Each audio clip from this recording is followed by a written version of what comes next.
আমাৰ ডেকা লৰাবিলাকে মোক এইটোৱে সোধে মামা ৰিজাল্ট কেতিয়া দিব UB constable AB constable communication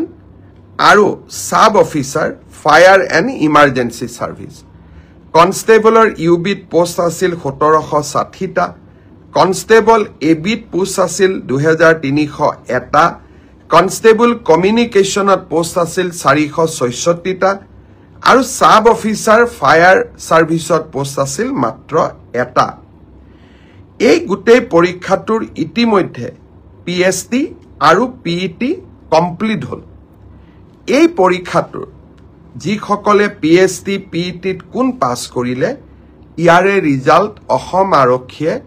12 March তাৰিখে ঘোষণা কৰিব অৰ্থাৎ কনষ্টেবল ইউবি এবি পৰীক্ষাৰ প্ৰথম ৰিজাল্ট 12 মাৰ্চ তাৰিখে প্ৰকাশিত হ'ব ইয়াৰ পিছত আপোনালোকে নিজেও জানে যে এটা লিখিত পৰীক্ষাত আমি অৱতীৰ্ণ হ'ব লাগিব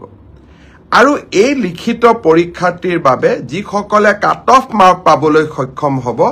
তেওঁলোকে এডমিট কাৰ্ড 17 মাৰ্চৰ পৰা ডাউনলোড কৰিব পাৰিব আৰু finally AB UB written test 23 মাৰ্চত অনুষ্ঠিত হ'ব ইয়াৰ পিছত অসম আৰক্ষীত এবি সিডিও অৰ্থাৎ কমান্ডো ব্যাটালিয়ন এই ক্ষেত্ৰত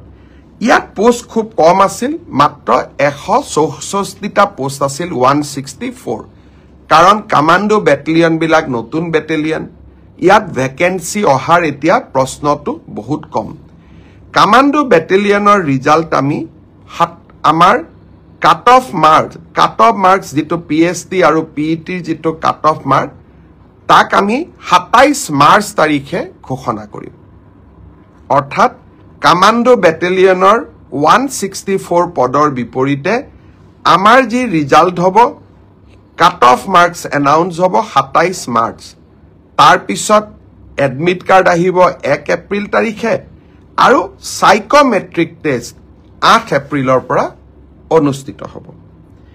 আমাৰ গ্ৰেড 4 অসম আৰক্ষীত 258টা পোষ্টৰ বাবে অনুষ্ঠিত হৈছিল গ্ৰেড 4 পৰীক্ষাৰ পিএছটি পিইটি হৈ গল আৰু কেইটামান হ'ব বাকি আছে 15 মাৰ্চলৈকে চলিব হে ইয়াৰ পিএছটি পিইটি ৰিজাল্ট আমি দিউতে কিছু পলম হ'ব 30 এপ্ৰিল পাবগৈ এয়া হল অসম আৰক্ষীৰ সম্পৰ্কত